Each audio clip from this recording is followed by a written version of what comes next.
Hello class 9th। बेटा last video में मैंने आपको लाइंस और एंगल्स के बारे में बताया और फिर हमने उससे रिलेट क्वेश्चंस भी किए। ठीक है, अब देखो, अब हम बात करेंगे कि जो ट्रांसवर्सल है वो क्या है और वो किस तरीके से एंगल्स बनाता है। ठीक है, तो ट्रांसवर्सल क्या है सबसे पहले। तो ट्रांसवर्सल एक लाइन है, लेकिन वो लाइन जो दो या दो से ज्यादा गिवन लाइन को इंटरसेक्ट करे। ओके, तो वही चीज मैंने यहाँ लिखी हुई है, a line which intersects two और more lines at different points is called transversal. यहाँ पर देखिए दो गिवन लाइन है A B and C D. ठीक, एक लाइन है जो दो गिवन लाइन को इंटरसेक्ट करती है, कहाँ पर, पी और क्यू पर।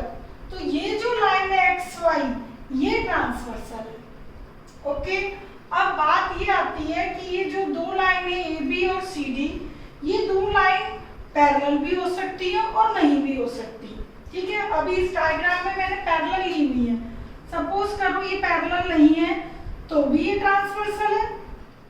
ठीक है, जो लाइंस को काटे वो ट्रांसवर्सल है, चाहे वो दो या तीन लाइन, दो या दो से ज्यादा पैरेलल हो या ना हो, उससे कोई मतलब नहीं है।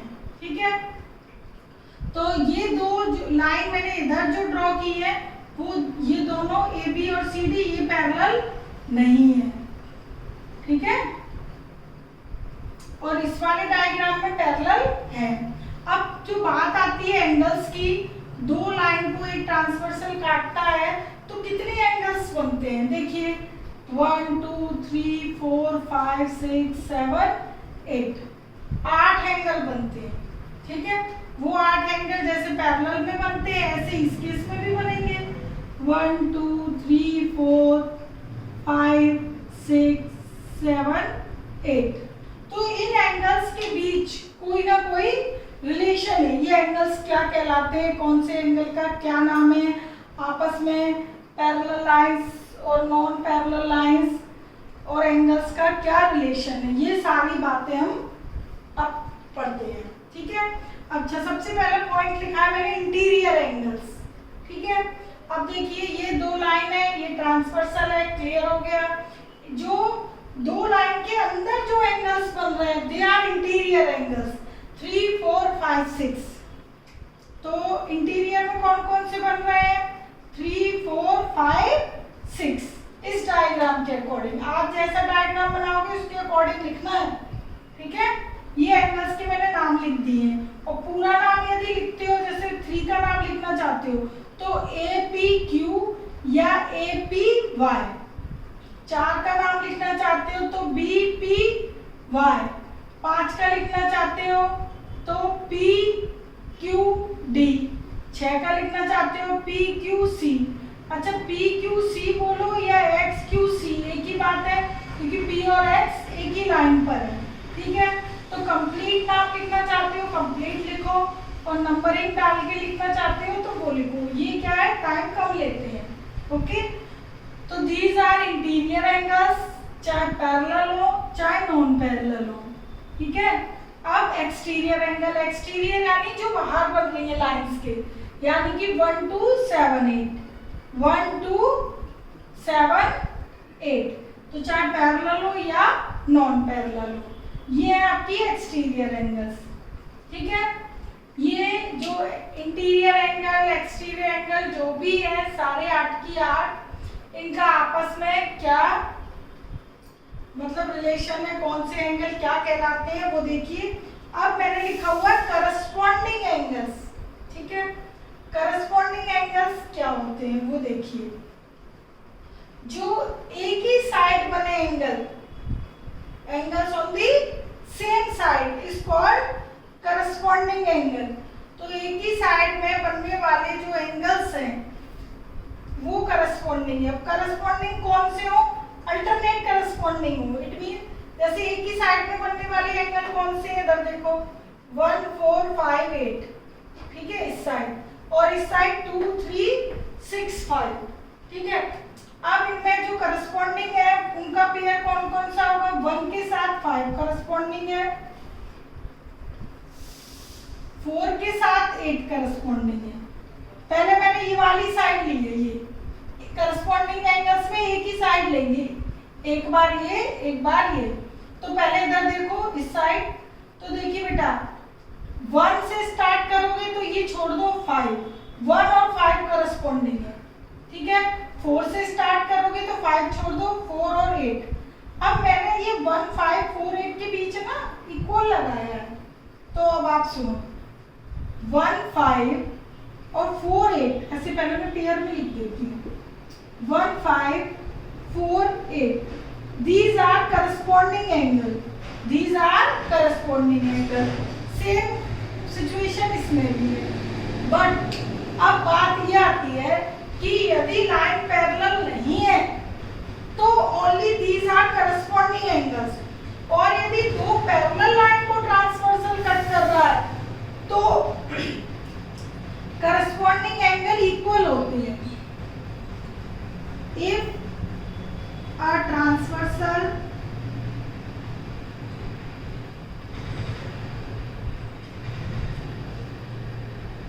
intersect या cut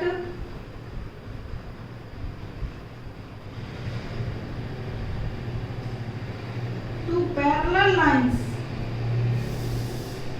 then corresponding angles are equal। Okay, these are corresponding angles, but corresponding angles equal कब होंगे? जब ट्रांसवर्सल कट करे दो पैरेलल लाइंस को, ठीक है। कट लिख लो या इंटरसेक्ट लिख लो। Okay, clear.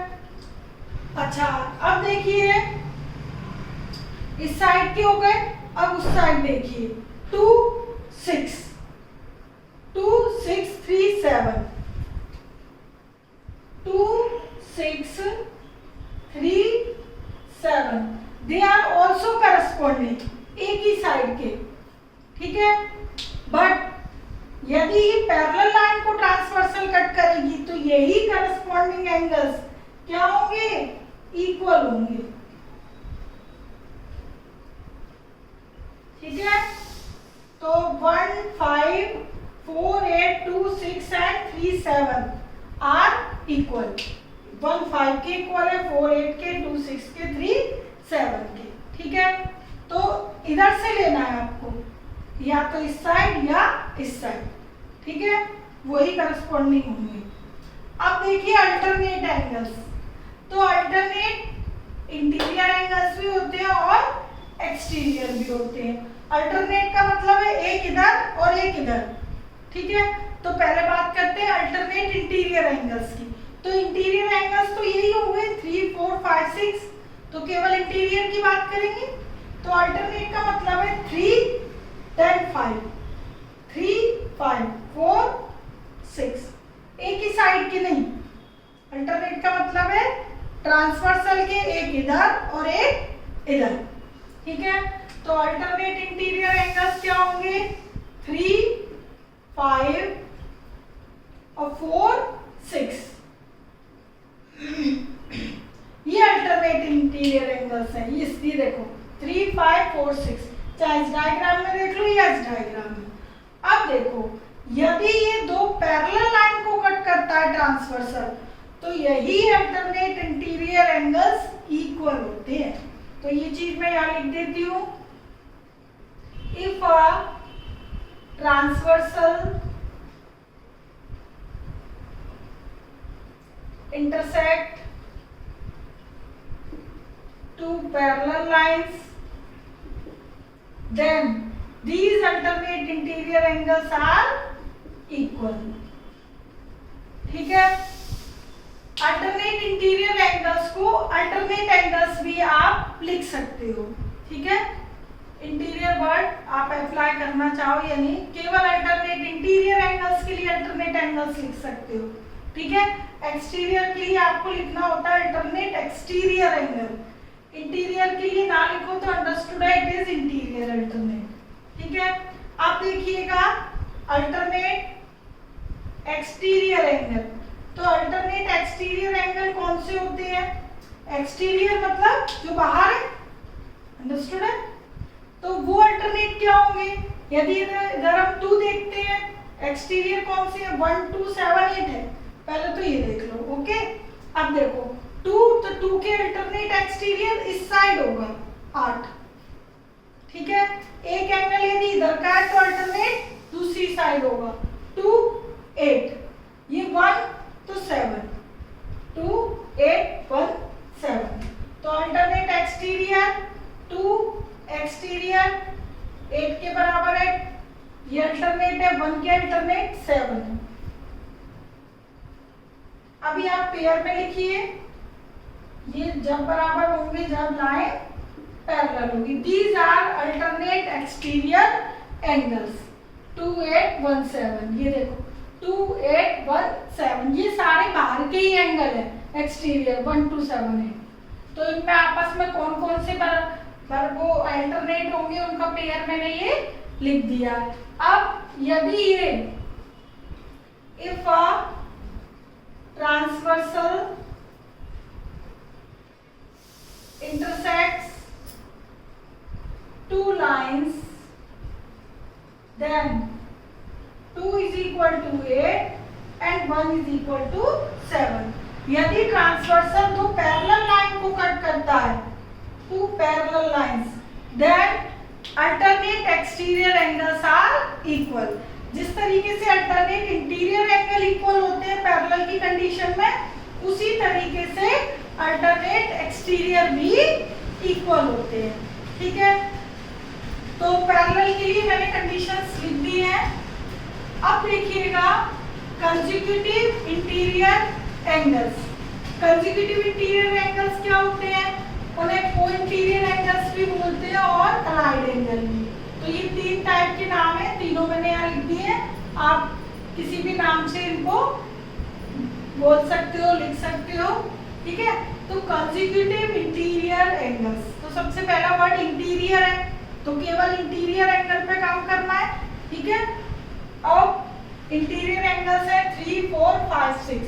अब कंसेक्यूटिव इंटीरियर कौन से होंगे, कंसेक्यूटिव मतलब एक के बाद जस्ट दूसरा, ठीक है।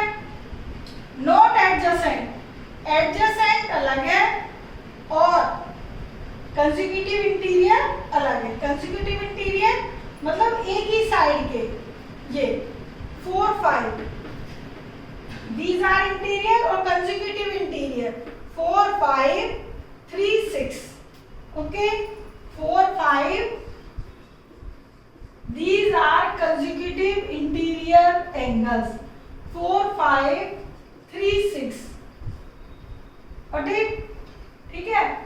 अच्छा, ये दोनों 4 5 और जो 3 6 का पेयर है, ये कंसेक्यूटिव इंटीरियर एंगल्स है। इनका जो सम है पैरेलल की कंडीशन में, इनका सम होता है 180। अभी मैं लिखती हूँ, तो ये चीज क्लियर हो गई।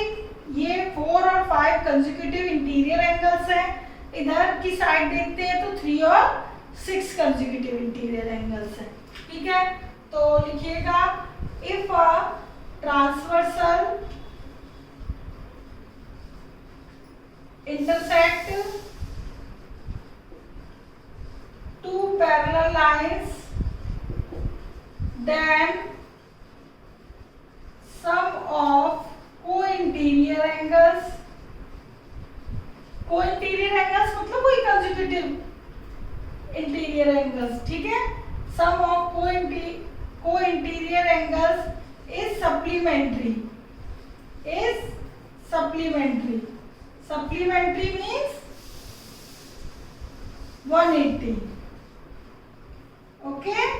इनका सम क्या होता है 180, दैट इज 4 + 5 180 और 3 + 6 180, ठीक है। अच्छी तरह समझना, क्योंकि ये चीजें यदि आपको अच्छी तरह समझ आ गई तो ही आप एक्सरसाइज कर पाओगे, अदरवाइज एक भी क्वेश्चन नहीं कर पाओगे, ठीक है। तो 4 और 5 इनका सम 180 और 3 और 6 का सम 180, ओके। किस कंडीशन पे, जब लाइन पैरेलल हो तो ही, अदरवाइज नहीं, ओके। अच्छा, अब देखिएगा को इंटीरियर एंगल्स को अलाइड एंगल भी कहते हैं। अब ये जो मैंने सारी बातें लिखी हुई हैं कंसेक्यूटिव इंटीरियर, अल्टरनेट और करस्पॉन्डिंग एंगल्स की, ये बराबर कब कब है और इनका सम 180 कब है वो मैंने लिख दिया है। ठीक है, अब देखिएगा यदि मैं इन स्टेटमेंट को कन्वर्सली बोलूं, जैसे करस्पॉन्डिंग एंगल्स पे आइएगा, आपने अभी क्या पढ़ा कि एक ट्रांसवर्सल यदि कट करता है दो पैरेलल लाइन को तो करस्पॉन्डिंग एंगल इक्वल होते हैं। इसी चीज को यदि मैं कन्वर्सली बोलूं तो ये कह सकती हूँ कि if corresponding angles are equal then lines are parallel. Okay, तो जो भी स्टेटमेंट मैंने यहाँ लिखी है उसका कन्वर्स भी ट्रू है। इसी तरीके से अल्टरनेट इंटीरियर एंगल्स के लिए कि if a transversal intersect two parallel lines then alternate interior angles are equal. अब इसको कन्वर्सली क्या बोल सकते हैं, if alternate interior angles are equal then lines are parallel. Okay, same if transversal intersect two parallel lines then alternate exterior angles are equal. अब इसका converse क्या बोलेंगे कि if alternate exterior angles are equal then lines are parallel. तो ये जो statement है ये सीधी सीधी ट्रू है, तो इनका यदि मैं रिवर्स फॉर्म में यानी कन्वर्स फॉर्म में बोलती हूँ तो वो भी स्टेटमेंट ट्रू होगी। ठीक है, क्योंकि हम कन्वर्सली पे भी काम करेंगे। अब देखिए कोइंटीरियर एंगल्स में भी मैंने क्या लिखा है कि यदि लाइन पैरेलल है तो कोइंटीरियर एंगल का सम 180 होता है, और यदि हमने ये शो कर दिया कि कोइंटीरियर एंगल का सम 180 है यानी सप्लीमेंट्री है, it means lines are parallel. ठीक है, अच्छा देखिएगा एक आपको मैं डिफरेंस बता दूं, कंसेक्यूटिव इंटीरियर एंगल्स तो ये हो गए, और जो 3, 4 है these are not consecutive, these are adjacent angles, these are adjacent angles जो मैंने पिछली वीडियो में आपको पढ़ाया था। एडजेसेंट एंगल क्या होंगे, जो एक के बाद जस्ट लगाओ, 1, 2 एडजेसेंट, 2, 3 एडजेसेंट, 3, 4 एडजेसेंट, 4, 1 एडजेसेंट। ठीक है, तो एडजेसेंट एक की लाइन में स्ट्रेट लाइन पे बने होते हैं तो उनका सम क्या होता है 180। ठीक है, क्योंकि एडजेसेंट की कंडीशन में अब देखो ये भी एडजेसेंट है और एक ही लाइन में बनते हैं वो भी एडजेसेंट है। ठीक है, तो ये एडजेसेंट का कंसेक्यूटिव इंटीरियर एंगल से कोई मतलब नहीं है, ये चीज अलग है और ये चीज अलग है। ठीक है, कई बच्चे कंसेक्यूटिव और एडजेसेंट को मिक्स कर देते हैं, इसलिए मैंने ये चीज बताई है, हालांकि एडजेसेंट मैं आपको पहले बता चुकी हूँ। ओके, तो ये जो आज सारी बातें बताई है, खासकर ये करस्पॉन्डिंग एंगल्स, अल्टरनेट एंगल्स और को interior angles, it means consecutive interior angles. ठीक है, these are very very important, क्योंकि ये कर पाओगे तो ही आप आगे चीजों को समझ पाओगे। देखिए अब हम करेंगे एक्सरसाइज 6.2।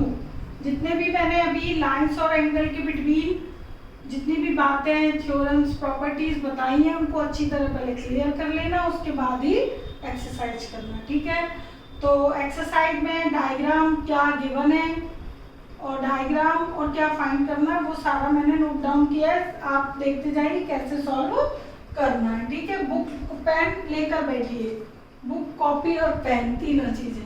ठीक है, फर्स्ट क्वेश्चन में ए बी और सी डी दो पैरेलल लाइन गिवन है, ये ट्रांसवर्सल है, ये एंगल 50 डिग्री 130 गिवन है, एक्स और वाई फाइंड करना है। तो बहुत सिंपल है, आपको क्लियर दिखाई दे रहा है कि y और 130 these are vertically opposite। क्यों? क्योंकि ट्रांसवर्सल और CD क्या कर रहे हैं, इंटरसेक्टिंग। ठीक है, सिंस ट्रांसवर्सल एंड CD, भाई ट्रांसवर्सल है तो दोनों लाइन को इंटरसेक्ट कर रहा है, तो CD को भी कर रहा है ना भाई। Transversal intersect CD, therefore they are intersecting line, they are intersecting lines, और दो इंटरसेक्टिंग लाइंस के आमने सामने के एंगल क्या होते हैं? इक्वल। ठीक है, तो y is equal to 130 by vertically opposite angles. तो y तो आ गया 130। ठीक है, अब बात आती है x की। अब देखो x और y क्या है? ये दोनों पैरेलल है, ये ट्रांसवर्सल है। तो x और y क्या है? इंटीरियर एंगल्स है, बट अल्टरनेट इंटीरियर। तो मैंने आपको बताया था कि दो लाइन पैरेलल है और ट्रांसवर्सल कट कर रहा है, तो interior angles, alternate interior angles क्या होते हैं? इक्वल। तो लिखोगे since AB parallel CD, therefore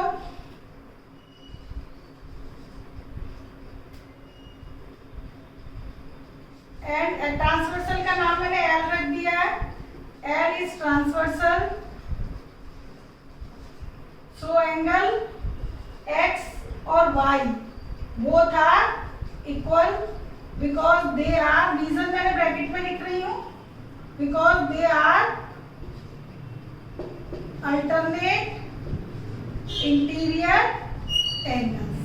okay, तो x की y की वैल्यू इक्वल ही है, y 130 आ गया, y और x अल्टरनेट इंटीरियर है जो कि इक्वल है बिकॉज लाइन क्या है? पैरेलल।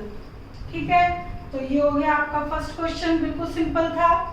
सेकंड देखिए, सेकंड में AB parallel CD and CD parallel ही है, तो भाई यदि ये इसके पैरेलल है, ये इसके पैरेलल है, तो फर्स्ट किसके पैरेलल होगी? लास्ट के भी।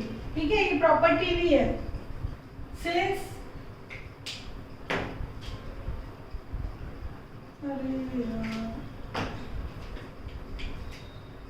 Since AB parallel CD and CD parallel EF, ये हमें गिवन है, देयरफॉर AB पैरेलल EF, ये आपको सारा गिवन है, वी हैव दिस। ये इसके पैरेलल है, ये इसके पैरेलल है, तो यानी तीनों लाइन एक दूसरे के पैरेलल है। पहली दूसरी के, दूसरी तीसरी के, तो पहली हमेशा तीसरी के पैरेलल होगी। तो ये पैरेलल पहले तो ये लिख लेना। अब देखिएगा y और z इनका रेशो दिया है 3:7 और x निकालना, इसका रेशो दिया है, तो ऑटोमेटिकली ये भी निकलेंगे हमारे। तो देखिए ये यदि y है तो y वर्टिकली अपोजिट, ये भी क्या होगा? y। ठीक है, या फिर आप इसको लिख लीजिए, कैसे भी कर लो।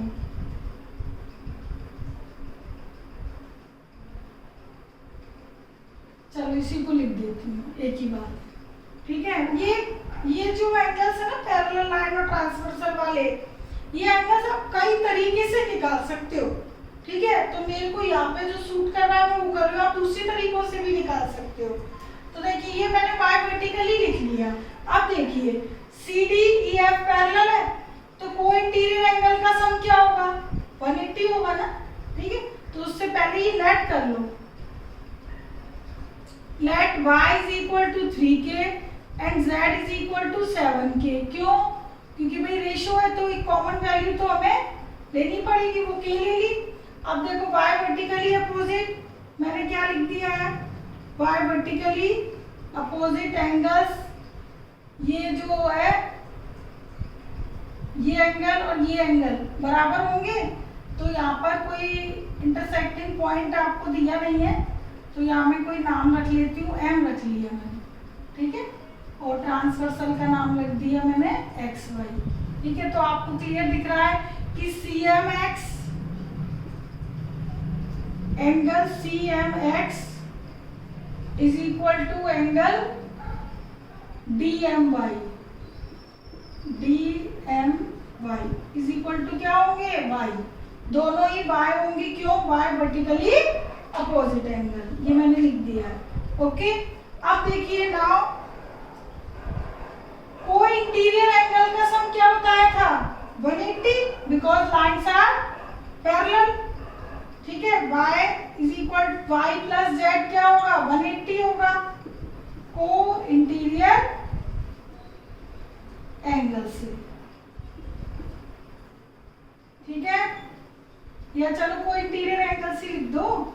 लाइंस पैरेलल है, ये चीज हम पहले ही मेंशन कर चुके हैं कि दो लाइन पैरेलल होंगी तभी इंटीरियर एंगल का सम 180 होगा, ठीक है, एक ही साइड के, यानी कंसेक्यूटिव इंटीरियर एंगल या को इंटीरियर एंगल, इनका सम आ गया 180, ठीक है। y को आपने क्या लेट किया था 3k, z को 7k, तो कितना आ गया 10k, तो k की वैल्यू कितनी आ गई 18 डिग्री, ये 18 आ गया। तो जो y एंगल था वो 3k था, ठीक है, तो 54 डिग्री आ गया। z एंगल क्या था 7k,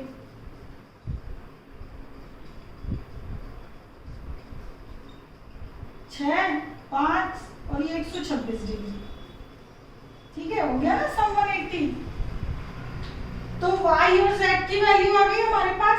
अब जब आपको y की वैल्यू मालूम है तो x की निकाल सकते हो, यही सेम प्रॉपर्टी को इंटीरियर एंगल से, क्योंकि ये भी क्या है एक ही साइड के कंसेक्यूटिव इंटीरियर एंगल्स या को interior angles, because A B parallel C D. Again by को इंटीरियर एंगल्स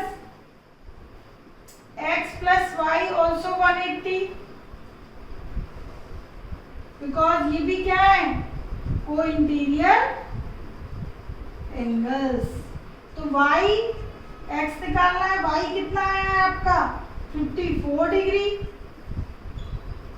ठीक है, तो x बराबर 180 माइनस 54 126 डिग्री, ओके। हालांकि मैं इसको डायरेक्ट भी लिख सकती थी x is equal to z, because A B parallel E F, ये देखो मैंने यहाँ लिखा भी हुआ था कि ए बी यदि ई एफ के पैरेलल है तो बाय ट्रांसवर्सल, ये लाइन हो गई भाई, सॉरी, दो A B E F parallel हो गए, तो x और z अल्टरनेट इंटीरियर एंगल हो गए, x और z, ठीक है। तो जो x की वैल्यू होगी वही z की होगी, और जो z की होगी, z की 126 थी तो x की भी 126 थी। तो यदि आप A B parallel E F वाली कंडीशन लगाकर x और z डायरेक्ट बराबर लिखना चाहते हो तो लिख सकते हो, ठीक है। और यदि डायरेक्ट समझ ना आए इसीलिए मैंने यहाँ पे को इंटीरियर एंगल की प्रॉपर्टी लगा दी, ठीक है। आपने देखा ना x और z बराबर आए हैं, ठीक, वो इसीलिए आए हैं कि यदि मैं ये लाइन हटा दूं A B parallel E F करूं तो x और z क्या होंगे alternate interior angles which are equal, ठीक है। तो इस कंसेप्ट से भी कर सकते हो, दो आपके पास यहाँ पे मेथड है। अब आती है बात क्वेश्चन थर्ड की, ठीक है।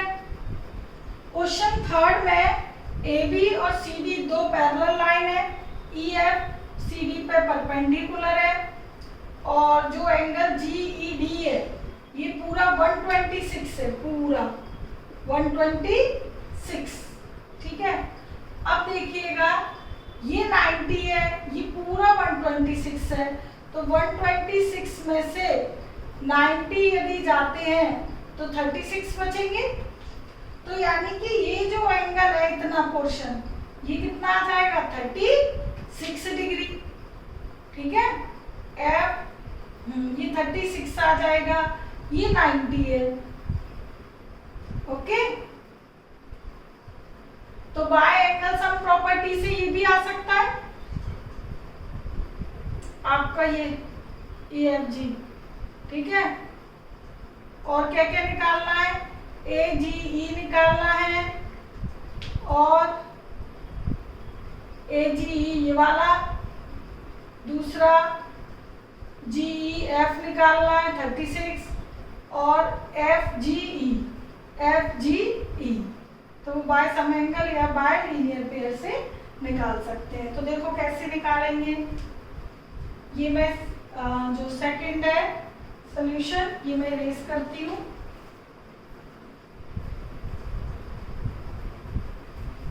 इनके निकालने के बहुत मेथड है, तो आप अपने तरीके से, मैंने बताया, आप निकाल सकते हो। तो इसमें देखिए मैंने आपको कैलकुलेशन की हुई है डायग्राम में साइड में। तो एंगल चल ही नहीं रहा, एंगल जो आपका GED है वो 126 है। ओके, तो एंगल GED में कितने पोर्शन है बेटा? 2 पार्ट है एंगल GED में, angle GEF plus angle FED, दो सम है GEF प्लस FED। और FED कितना है? 90 डिग्री, वो हमें गिवन है। तो एंगल GEF 126 माइनस 90 कितना निकाला था हमने? 36 डिग्री। तो एक एंगल तो आपसे ये पूछा था GEF, वो आ गया आपके पास 36 डिग्री। अब देखिए ABCD पैरेलल है तो GE क्या है? ट्रांसवर्सल। तो यानी कि जो 126 इधर बना है वही 126 ये होगा। एक को मैं थोड़ा दूर लिख देती हूँ, ये These are alternate interior angles. Okay, तो अब देखिए since AB parallel CD, therefore angle AGE is equal to angle GED। दोनों बराबर होंगे, ठीक है? क्यों होंगे? By alternate interior angles. दो लाइन पैरेलल है तो अल्टरनेट एंगल क्या होते हैं? इक्वल। ये वाला एंगल और ये एंगल, क्योंकि ये क्या है? ट्रांसवर्सल, ठीक है? And GE is a transversal. Okay, तो AGE आ गया हमारा 126 डिग्री, ठीक है? अब AGE भी आ गया, अब बचा ये वाला एंगल FGE। तो ये एंगल आपका या तो इस ट्राइंगल में सम एंगल प्रॉपर्टी करके निकाल लीजिए या बाय लीनियर पेयर निकाल लो, क्योंकि ये दोनों क्या है? लीनियर पेयर के एंगल है ना। तो by linear pair of angles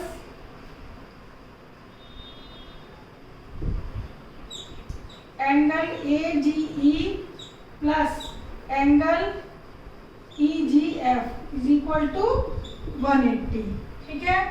तो pair of linear angles, the linear pair of linear angles लिख लीजिए by pair of linear angles, ठीक है? चलो पूरा वर्ड लिख देती हूँ, लीनियर एंगल्स, ठीक है? तो देखिए AGE आप क्या निकाल चुकी हो? 126 डिग्री। तो बाय लीनियर पेयर 180 में से माइनस करके निकालते हैं 180 माइनस 126 और ये 54 डिग्री। ओके, तो ये आ गया 54 डिग्री। कौन सा? EGF। तो ये आ गए आपके तीनों एंगल। सिंपल था, ठीक है? तो ये हो गया थर्ड क्वेश्चन। अब ये यहाँ पर मैंने लिखा हुआ है, यहाँ पे लिखा देखो फोर्थ क्वेश्चन, ठीक है? थर्ड हो गए। फोर्थ में देखिए, फोर्थ में ये डायग्राम आपको गिवन है और ये दिया है, ये PQ ST के पैरेलल दिया है और PQR 110 डिग्री दिया है, RST 130 डिग्री दिया है, ठीक है? आपको QRS यानी ये एंगल निकालना है, ठीक? तो इसके लिए आपको क्या करना पड़ेगा? एक छोटा सा कंस्ट्रक्शन कीजिए। Through R draw a parallel line, R से होकर एक पैरेलल लाइन ड्रॉ कीजिए एस टी के पैरेलल।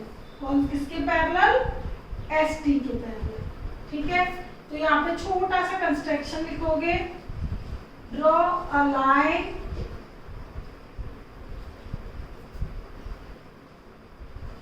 चलो इसका नाम मैंने लिख दिया एक्स वाई। ठीक है, draw a line X Y, ठीक है, through R parallel to S T. एक line X Y X T के पैरेलल ड्रॉ की है, किससे होकर? आर से होकर। इतना आप ड्रॉ करोगे पहले। अब देखिएगा, आप हमें ये गिवन है कि पी क्यू और एस टी पैरेलल है। पी क्यू एस टी क्या है? पैरेलल है। ठीक है, ये पूरे, ये और ये। तो यदि ये दोनों पैरेलल है, पी क्यू एस टी के पैरेलल है, एस टी एक्स वाई के पैरेलल है, तो पी क्यू एक्स वाई के पैरेलल होगी। ठीक है, तो अब देखिए, कोई इंटीरियर एंगल की बात करें तो एस और आर, ये वाला ये इनका सम क्या होगा? 180। तो ये 130, तो ये 50। ठीक है, और पी क्यू और एक्स वाई पैरेलल है, तो ये भी अल्टरनेट हो गए। तो ये 110 है, तो ये कंप्लीट क्या होगा? 110। तो ये 50 है, माइनस करोगे 110 में से तो बचेगा 60। तो यानी ये 60 डिग्री आएगा। अब ये मैंने डायग्राम में तो कर दिया, लेकिन अब इसका पूरा प्रूफ कैसे लिखते हैं, सॉल्यूशन, वो देखिए सॉल्यूशन। ठीक है, नॉट प्रूफ, सॉल्यूशन देखो कैसे फाइंड करना है। डायग्राम में तो हो गया है। देखो, सबसे पहले कंस्ट्रक्शन लिखोगे, ठीक, उसके बाद देखो, आपको मालूम है कि पी क्यू पैरेलल है एस टी के and S T parallel X Y. ठीक है, then P Q also parallel X Y. जब दो लाइन एक दूसरे के पैरेलल हैं, तो यानी तीनों एक दूसरे के पैरेलल हैं। जैसे पी क्यू एस टी के पैरेलल है, एस टी एक्स वाई के पैरेलल है, तो पी क्यू एक्स वाई के भी पैरेलल होगी। ये मैंने लास्ट क्वेश्चन में भी बताया था। ठीक है, तो अब देखिए, पी क्यू एक्स वाई के पैरेलल हो गई, तो since P Q parallel X Y and Q R is a transversal, दोनों पैरेलल के बीच ये ट्रांसवर्सल है। पी क्यू और एक्स वाई जो लाइन, पी क्यू को भी मैंने प्रोड्यूस कर दिया है, थोड़ा कैलकुलेशन करने में आपको इजी रहेगा। ठीक है, ये थोड़ी सी प्रोड्यूस कर दी है मैंने लाइन। अब देखिएगा बेटा, पी क्यू और एक्स वाई पैरेलल है, क्यू आर ट्रांसवर्सल है, तो पी क्यू आर और Q R Y, it is Y. ठीक है, तो एंड, ये it is symbol of and. तो एंगल लिखिए, यदि पैरेलल है ट्रांसवर्सल है, तो angle P Q R is equal to angle Q R Y.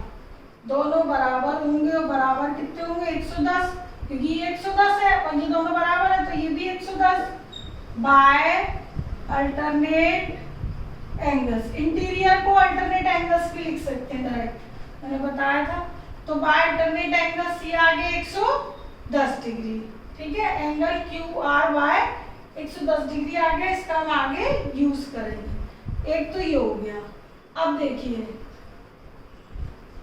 Now since S T parallel X Y, यदि एस टी और एक्स वाई पैरेलल है, तो यहाँ पे बीच में ट्रांसवर्सल है S R. S R is a transversal, ये पूरा लिख लेना। ठीक है, अभी ये ट्रांसवर्सल है, तो बाय को इंटीरियर एंगल प्रॉपर्टी में लगाती हूँ, तो angle T S R plus angle S R Y, इनका सम क्या होगा? 180 बाय को इंटीरियर या बाय ना लिखो तो सिर्फ को इंटीरियर एंगल भी लिख सकते हो, को इंटीरियर एंगल्स,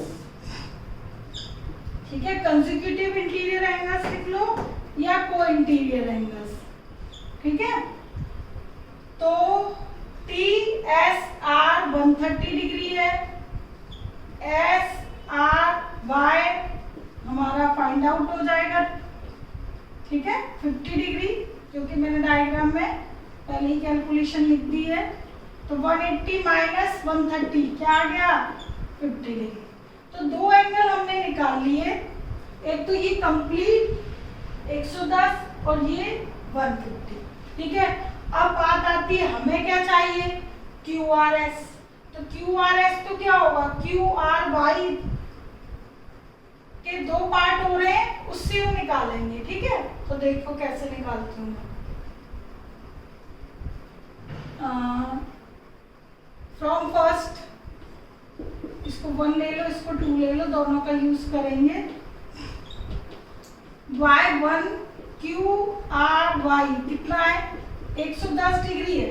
अब क्यू आर वाई में देखो दो एंगल बन रहे हैं, कौन कौन से बन रहे हैं, Q R S plus S R Y, दो बन रहे हैं, ठीक है। मुझे क्या चाहिए, क्यू आर एस, और एस आर वाई कितना है, 50 डिग्री, ठीक है, यूजिंग 2। तो क्यू आर एस क्या आ गया, 110 माइनस 50 60 डिग्री, तो क्यू आर एस आ गया 60 डिग्री एंगल, ओके। तो ये हो गया आपका क्वेश्चन नंबर 4, ठीक है। अब देखिए 5 बहुत इजी है, मैं आपको डायग्राम में बता देती हूँ, आप भी कर लोगे। देखो आपको ये समझो होमवर्क है, ठीक है, बहुत इजी है। ए बी सी डी के पैरेलल है, पी क्यू पी आर ऐसे ट्रांसवर्सल लोगे, तो ये अल्टरनेट इंटीरियर एंगल्स हो गए।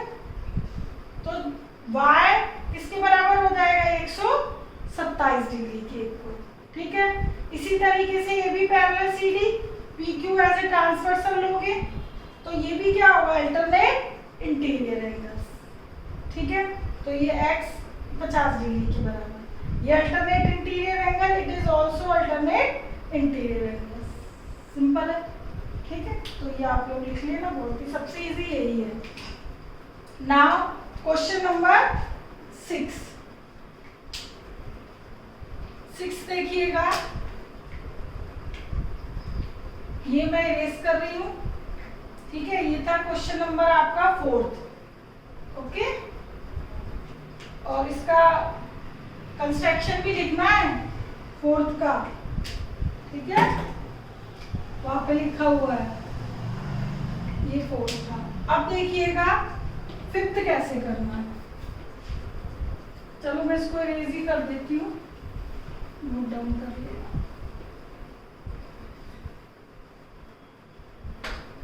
6 में आपको पी क्यू और आर एस दो मिरर दिए हुए हैं, ठीक है। एक रे, incident ray A B strike करती है किस पर, पी क्यू मिरर पर, ठीक है, और रिफ्लेक्ट होती है, रिफ्लेक्ट होके बीसी पाथ पे जाती है, यानी बीसी के थ्रू रिफ्लेक्ट हुई, ठीक है। आगे ये रिफ्लेक्ट होके कहाँ पर स्ट्राइक करती है, आर एस मिरर पर, ठीक है। फिर यहाँ से अगेन रिफ्लेक्ट होती है और सीडी पाथ पे चली जाती है। तो आपको ये बताना है कि ये जो दो मिरर है, सॉरी मिरर नहीं, मिरर तो सॉरी पैरेलल है ही, केवल है, ये दो रे है ए बी और सी डी, ये दोनों रे पैरेलल है, ये शो करना है, ठीक है। तो इसके लिए आप क्या करना, एक कंस्ट्रक्शन करोगे पहले छोटा सा, ये परपेंडिकुलर्स ड्रॉ कर लो, पी क्यू मिरर पर ये नॉर्मल एक मैंने बना लिया, नॉर्मल मींस परपेंडिकुलर, ठीक है, ये बना लिया मैंने, इसका नाम कुछ भी रख दीजिए, इस नॉर्मल का नाम ए बी सी डी इसमें रखे हुए P Q R S, M रख लो, इसका नाम रख लो एन। ठीक है, ये दो नॉर्मल ड्रॉ कर दिए। तो सबसे पहले आप परपेंडिकुलर्स ड्रॉ करोगे। ठीक है, तो ये ड्रॉ कर दीजिए।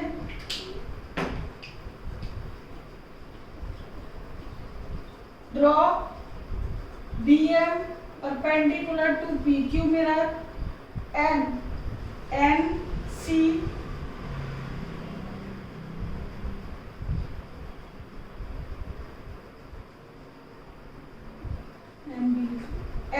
Perpendicular to RS mirror. ठीक है, ये परपेंडिकुलर पहले ड्रॉ करोगे। ये क्वेश्चन नंबर 6 करवा रही हूँ मैं। तो अब देखिए कि सिंस दो ये PQ और RS दोनों पैरेलल मिरर है, दो पैरेलल पे जो परपेंडिकुलर ड्रॉ किए जाते हैं, कभी भी दो पैरेलल पे परपेंडिकुलर ड्रॉ करो, ठीक है, तो वो भी क्या होते हैं, पैरेलल।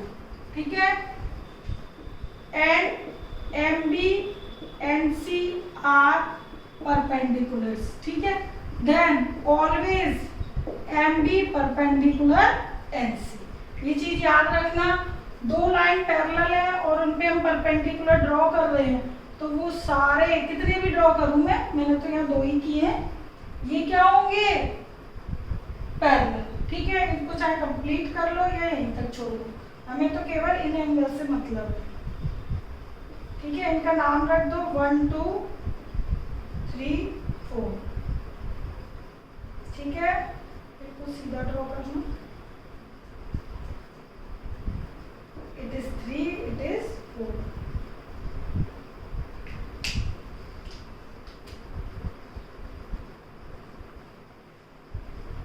ठीक, तो इसका ये n था।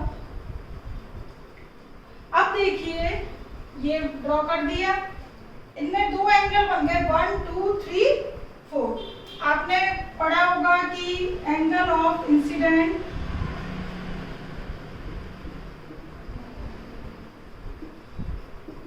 Is equal to angle of reflection. ठीक है, ये आपने फिजिक्स में पढ़ा होगा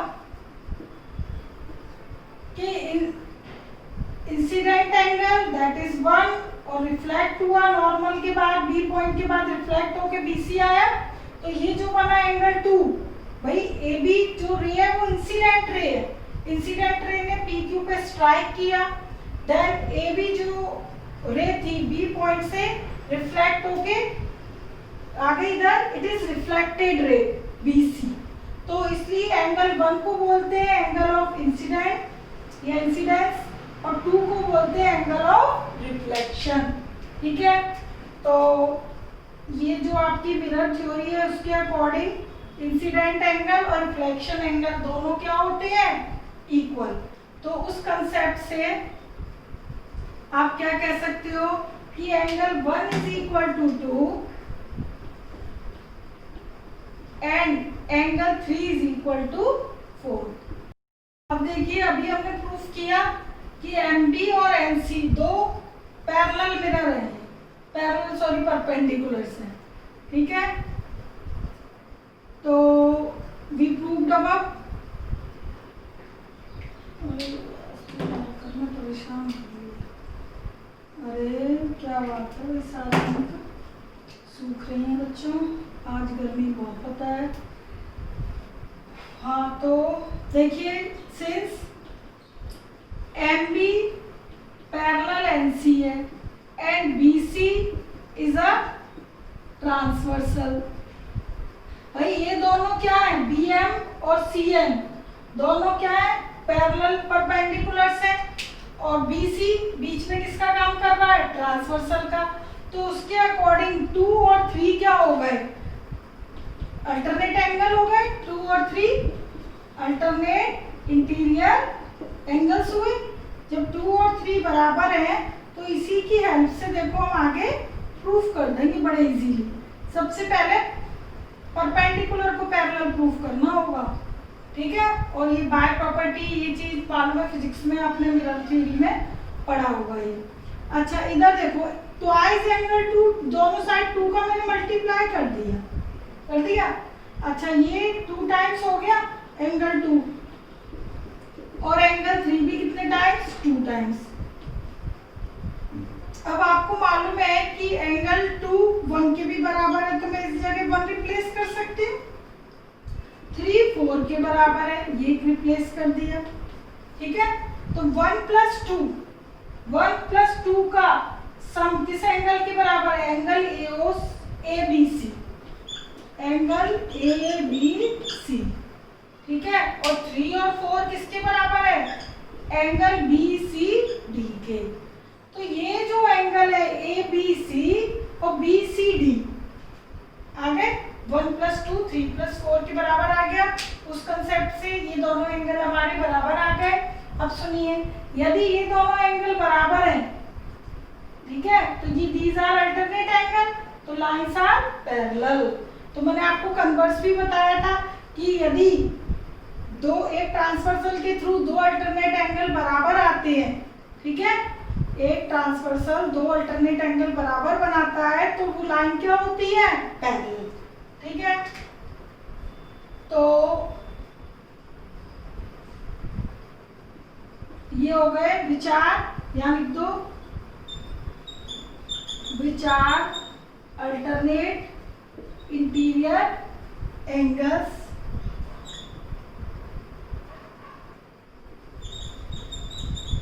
made by transversal BC, transversal BC, okay. तो by converse of alternate concept से हम क्या बोलेंगे, अल्टरनेट इंटीरियर एंगल्स यदि बराबर आ जाए तो lines are parallel, it means AB parallel CD, okay. तो यहाँ पे आप क्या लिख सकते हो, AB पैरेलल CD, ये मैंने लिखा हुआ है, which are alternate interior angles, इसके थ्रू बन रहे हैं, मेड बाय ट्रांसवर्सल BC, ठीक है। आज मार्कर कम कर रहे हैं, कोई बात नहीं, ठीक है। तो यदि आप किसी भी क्वेश्चन में अल्टरनेट एंगल, करस्पॉन्डिंग एंगल ये इक्वल प्रूफ कर देते हो या को इंटीरियर एंगल का सम 180, तो लाइंस क्या हो जाती है, पैरेलल, ठीक है। ये प्रॉपर्टीज मैं आपको बता चुकी हूँ, उसी प्रॉपर्टी के थ्रू हमने ये चीज लिखी है, ओके। तो इससे ये प्रूफ हो जाता है कि AB और CD रे क्या है, पैरेलल, ओके। तो ये हो गया प्रूफ। तो इतना आप लोग कीजिएगा, ठीक है, और अच्छी तरह एक एक क्वेश्चन समझ के लिख के करना है, ठीक। Take care, bye.